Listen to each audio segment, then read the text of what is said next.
Hello students, how are you. So बच्चों, हम लोग बहुत दिनों से इंतज़ार कर रहे थे सेवन्थ क्लास की एसएसटी में जो हमारा सब्जेक्ट हिस्ट्री है उसके लिए। तो आज आपका वो टाइम भी ख़त्म हो गया है बच्चे, लेकिन जो आज की हमारी वीडियो है ये हमारी वीडियो रहेगी हिंदी मीडियम के बच्चों के लिए। एनसीईआरटी की जो हमारी बुक है हिंदी मीडियम की उसके लिए। बट मैं आपको बता दूं बच्चे, हिंदी मीडियम और इंग्लिश मीडियम में कोई डिफरेंस नहीं है, लेकिन मैं फिर भी आपको दोनों लैंग्वेज में जो है आपको वीडियो प्रोवाइड कराऊंगा। आज आपको ये वीडियो हिंदी में मिल रही है, नेक्स्ट आपकी जो ये वीडियो सेम आपकी इंग्लिश में आएगी, ठीक है। यानी कि यूपी बोर्ड यानी कि हिंदी मीडियम वाले बच्चे और जो सीबीएसई बोर्ड है यानी कि इंग्लिश मीडियम वाले बच्चे, दोनों के लिए रहेगी। तो बच्चों जल्दी से चैनल को सब्सक्राइब कर लो और वीडियो अगर अच्छी लगे तो प्लीज़ लाइक शेयर जरूर कर देना। मज़ा आने वाला चैप्टर को पढ़ने में, ठीक है। आज हम लोग क्या स्टार्ट कर रहे हैं, हिस्ट्री, सेवन्थ क्लास की हिस्ट्री। कौन सी क्लास बच्चे, सेवन्थ क्लास की हिस्ट्री हम लोग स्टार्ट कर रहे हैं, ठीक है बच्चे। तो सब बच्चे जो है लाइक कर देंगे वीडियो को और अपने फ्रेंड्स में जो है शेयर करेंगे बहुत जल्दी जल्दी। तो मैंने अभी एक शॉर्ट डाला था, शॉर्ट में मैंने आपको पूरा सिलेबस समझा दिया है कि हिस्ट्री के अंदर हम लोग कौन कौन से चैप्टर पढ़ेंगे, ठीक है। तो सारे चैप्टर हम लोग यहीं पे क्लियर करेंगे। आपको पता है हम लोग सिक्स क्लास का मैथ्स स्टार्ट हो गया है, सिक्स क्लास की एसएसटी स्टार्ट हो गई है, सेवन्थ क्लास का मैथ, सेवन्थ क्लास की एसएसटी, एट्थ क्लास का मैथ, एट्थ क्लास की एसएसटी, ठीक है। और आपका नाइन्थ क्लास का मैथ, टेंथ क्लास का मैथ, सभी चीज़ें यहाँ पे हमारी हो रही हैं, ठीक है। आपको किसी को भी कहीं जाने की ज़रूरत नहीं है, तो सारी चीज़ें, सारा कंटेंट आपको यहाँ मिलेगा। और अगर आपको कोई और अदर सब्जेक्ट की भी नीड है तो आप वो कमेंट करके बताएं, हम जल्दी ही उससे भी वीडियो लेके आएंगे। चलिए बच्चों, तो स्टार्ट करते हैं चैप्टर को आज के हम लोग। जैसे कि चैप्टर का नाम आपको दिख रहा होगा बच्चे डिस्प्ले पे, क्या लिखा है, हजारों वर्षों के दौरान हुए परिवर्तनों की पड़ताल। पड़ताल मतलब क्या करना, जांच करना कि बच्चे किस तरीके से जो ये 1000 ईयर्स यानी कि हजारों सालों में जो परिवर्तन हुए हैं उनको हम किस तरीके से पहचाने, तो हम उनकी पड़ताल यानी कि जांच किस तरीके से करेंगे, वो हम सारी चीज़ें इस चैप्टर के अंदर हम लोग पढ़ेंगे बच्चे, है ना। तो मैंने जैसे सिक्स क्लास में बताया था आपको, सिक्स क्लास के जो बच्चे हैं वो कौन सी पढ़ते हैं, एंशियंट हिस्ट्री पढ़ते हैं यानी कि प्राचीन भारत। और सेवन्थ क्लास के जो बच्चे पढ़ते हैं, बच्चे जो सेवन्थ क्लास आपका जो सिलेबस है हिस्ट्री में वो है आपका मिडिवल इंडिया यानी कि मध्यकालीन भारत। कौन सा, मिडिवल इंडिया यानी कि मध्यकालीन भारत आपका जो है इतिहास रहेगा, मध्यकालीन भारत का इतिहास। यहाँ पे आप लोग जो है मुस्लिम समुदाय को पूरा पढ़ेंगे, किस तरीके से मुस्लिम जो है भारत के अंदर आते हैं और किस तरीके से जो अटैक करते हैं, आक्रमण करते हैं और उसके बाद अपनी सत्ता को बनाते हैं। उसके बाद एट्थ क्लास में आप लोग पढ़ेंगे ब्रिटिशर्स के बारे में कि किस तरीके से अंग्रेज भारत में आते हैं और अपनी सत्ता को जो है चलाते हैं, ठीक है। तो चलते हैं चैप्टर की तरफ, आगे स्टार्ट करते हैं चैप्टर को। देखिए बच्चे, जो आपको डिस्प्ले पे दिख रहा है ये क्या चीज़ है पता है आपको, ये है एक मैप।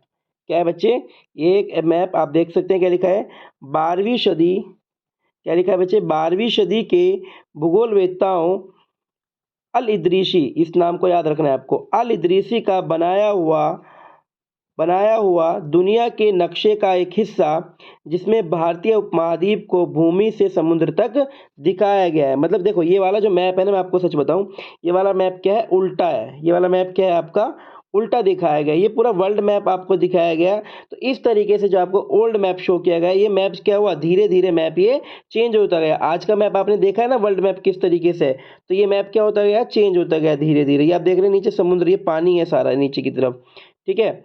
अब देखिए क्या लिखा हुआ है इसमें, पढ़ते हैं, इसमें आगे चलते हैं। क्या लिखा है कि मानचित्र फर्स्ट और सेकंड पर नजर डालेंगे तो मानचित्र फर्स्ट अरब भूगोलवेत्ताओं अल इदरीसी ने 1154 ईस्वी में क्या करा था बच्चे, बनाया था। यहाँ जो नक्शा दिया गया है वह उसके द्वारा बनाए गए दुनिया के बड़े मानचित्र का एक हिस्सा है। यानी कि अल इदरीसी ने एक बहुत बड़ा जो है वर्ल्ड मैप बनाया था, जिसमें से ये एक पार्ट लिया गया है, ठीक है।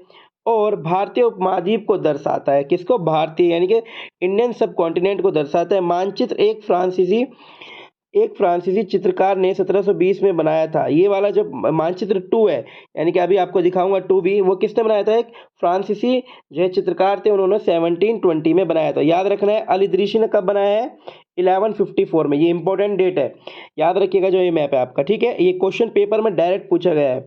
उसके बाद दोनों नक्शे एक ही इलाके के हैं, दोनों नक्शे सेम है मगर उनमें काफ़ी अंतर है। देखिएगा टाइम पीरियड के अकॉर्डिंग, देखो हमें यही तो पढ़ना था कि समय के अनुसार किस तरीके से बदलाव आया, यही तो चीज़ हमें सीखनी है। 1154 में अली दृषि ने दिया एक मैप और उसके बाद एक फ्रांसीसी चित्रकार है जिन्होंने 720 में दिया और किस तरीके से मैप में परिवर्तन आया। अली दृषि के नक्शे में दक्षिण भारत उस जगह है जहां आज हम उत्तर भारत ढूंढेंगे, मतलब उल्टा है मैप। उन्होंने मैप किस तरीके से दिखाया, उल्टा।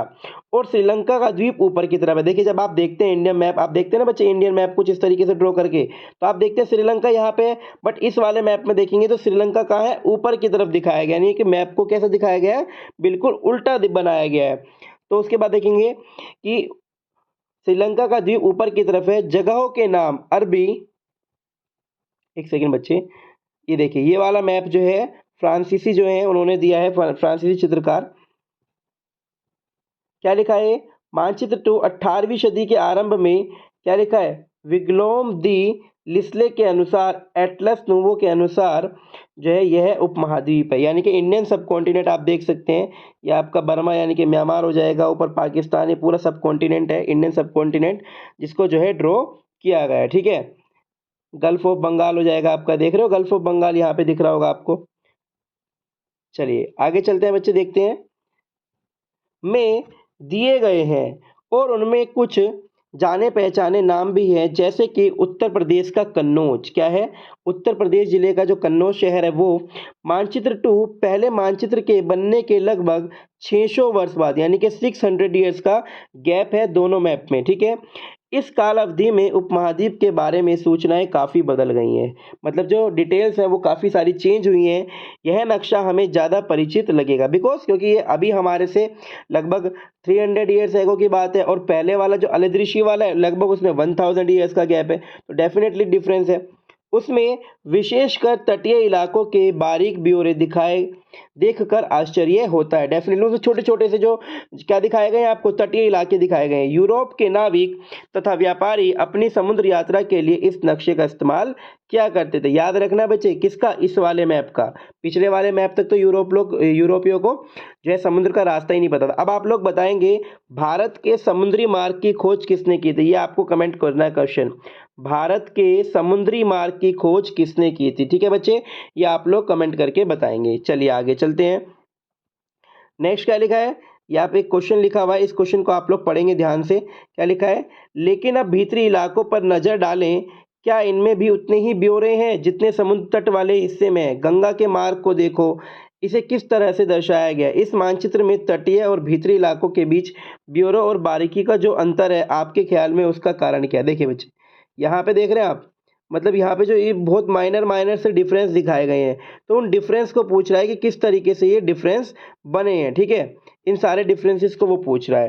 देखिए बहुत जो है इसमें मैप बिल्कुल भी मतलब इतना क्लियर नहीं है, आज के मैप के अकॉर्डिंग बहुत डिफरेंटेड मैप है ये। ठीक है, चलिए आगे चलते हैं बच्चे, क्या लिखा है कि इतनी ही महत्वपूर्ण एक और बात यह है कि दूसरे युग तक मानचित्र अंकन का विज्ञान भी बहुत बदल गया था। समझ रहे हैं मतलब कि मतलब जैसे जैसे टाइम पीरियड चेंज होता है तो मानचित्र को देखने की परिस्थिति, उसको मापने की परिस्थिति वो भी चेंज होती रहती है। इतिहासकार जब बीते युगों के दस्तावेजों, नक्शे और लेखों का अध्ययन करते हैं तो उनके लिए उन सूचनाओं के संदर्भों का, उनकी भिन्न भिन्न ऐतिहासिक पृष्ठभूमियों का ध्यान रखना भी जरूरी होता है। डेफिनेटली उस समय के प्रेजेंट टाइम के अकॉर्डिंग इतिहासकारों को सारी कंडीशंस को देखना होता है। ठीक है, सारी कंडीशंस के अकॉर्डिंग ही जो है वो बनाते हैं मैप को। आगे देखते हैं, नई और पुरानी शब्दावली, देखिए किस किस में, नई और पुरानी जो वोकेबलरी है, शब्दावली है, उसके अकॉर्डिंग देखो वर्ड्स में भी चेंज आता है।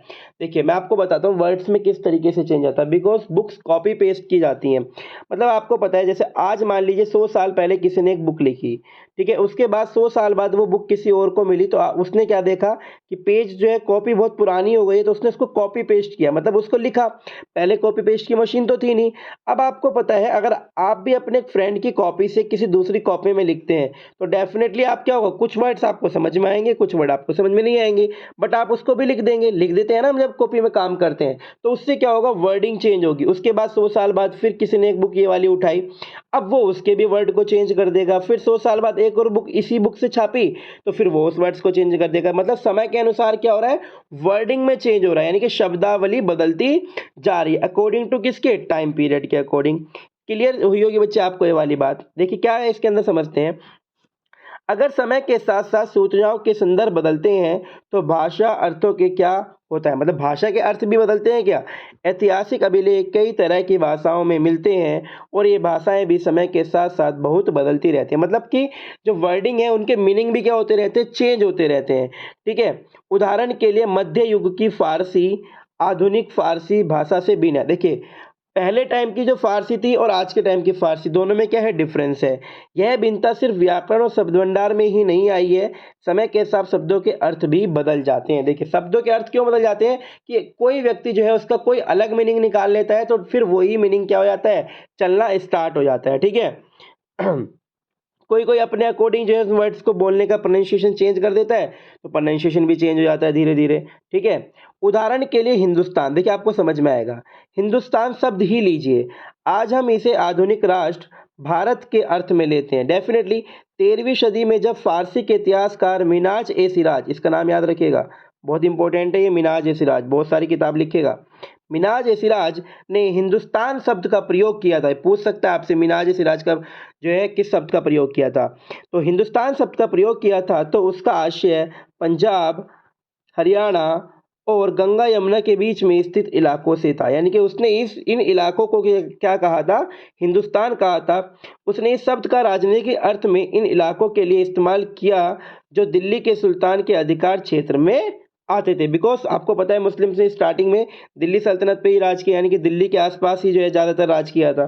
ठीक है, सल्तनत के प्रसार के साथ साथ इस शब्द के अंतर्गत आने वाले क्षेत्र भी बढ़ते चले गए। जैसे जैसे सल्तनत का जो विस्तार होता गया, दिल्ली सल्तनत बढ़ता गया, वैसे ही शब्द के भी जो क्या होता गया, प्रसार होता गया। लेकिन लेकिन हिंदुस्तान शब्द में दक्षिण भारत का समावेश कभी नहीं हुआ, मतलब हिंदुस्तान शब्द में कभी भी दक्षिण भारत नहीं आया। इसके विपरीत 16वीं सदी के आरंभ में बाबर ने हिंदुस्तान शब्द का प्रयोग इस महाद्वीप के भूगोल, पशु पक्षियों और यहाँ के निवासियों की संस्कृति का वर्णन करने के लिए किया। देखिए आपको भी पता है बाबर जब आएगा 1526 में, ठीक है, अभी आएगा, आप लोग पढ़ेंगे जो 4th चैप्टर इसका सब चीज़ पढ़ेंगे, तो वो क्या करता है, उसके अकॉर्डिंग इस वर्ड का मीनिंग इस तरीके से वो इसको लेता है। यह प्रयोग 14वीं सदी के कवि अमीर खुसरो द्वारा प्रयुक्त शब्द हिंद के ही कुछ कुछ समान था। देखिए 14वीं सदी में जो कौन आएगा, एक अमीर खुसरो आएगा जिसको तोतिया हिंद भी कहते हैं। ठीक है, उसके अनुसार उसने भी एक वर्ड दिया था, हिंद वर्ड। ठीक है, तो हिंदू वर्ड जो उससे पहले ही आ चुका था कि ही कुछ कुछ समान था, मगर जहां भारत को एक भौगोलिक और सांस्कृतिक सतत्व के रूप में पहचाना जा रहा था, वहां हिंदुस्तान शब्द से वे राजनीतिक और राष्ट्रीय अर्थ नहीं जुड़े थे जो हम आज जोड़ते हैं। मतलब वो कंडीशंस नहीं जुड़ी हुई थी, बिकॉज हम लोग लगा लेते हैं ना हिंदुस्तान, हिंदुस्तान को जो है क्या करो, हिंदुस्तान में स्थान हटा दो तो क्या बचा, हिंदू। तो कुछ लोग इस तरीके से रिलेट करके देख लेते हैं कि हिंदुस्तान हिंदू से रिलेटेड है, लेकिन इस वर्ड का जो फॉर्मेशन हुआ है उसका ऐसे कोई भी धर्म से रिलेटेड नहीं है। ठीक है, वो यही बताना चाह रहा है आपको। आगे चलते हैं, क्या कह रहा है बच्चे कि किसी भी शब्द का प्रयोग करने में इतिहासकारों को बहुत सावधान रहना चाहिए, क्योंकि अतीत में उन शब्दों के कुछ अलग ही अर्थ थे। डेफिनेटली आज के टाइम पे हिंदुस्तान का अर्थ लोग अलग निकालते हैं, और आज से अगर 700-800 सालों पहले की बात करें तो उस टाइम पे उसका मीनिंग कुछ और ही था, जो मैंने आपको भी बताया। उदाहरण के लिए विदेशी जैसा सीधा साधा शब्द ही ले लीजिए, एक वर्ड को समझते हैं विदेशी को, हमारे लिए आज इसका अर्थ है एक ऐसा व्यक्ति जो भारतीय ना हो। भाई विदेशी कहते हैं ना हम लोग, कि विदेशी का मतलब क्या, फॉरेनर, जो भारत से आए हो। डेफिनेटली मध्य युग में मानो किसी गांव में आने वाला कोई भी अनजाना व्यक्ति जो उस समाज या संस्कृति का अंग न हो, विदेशी कहलाता था।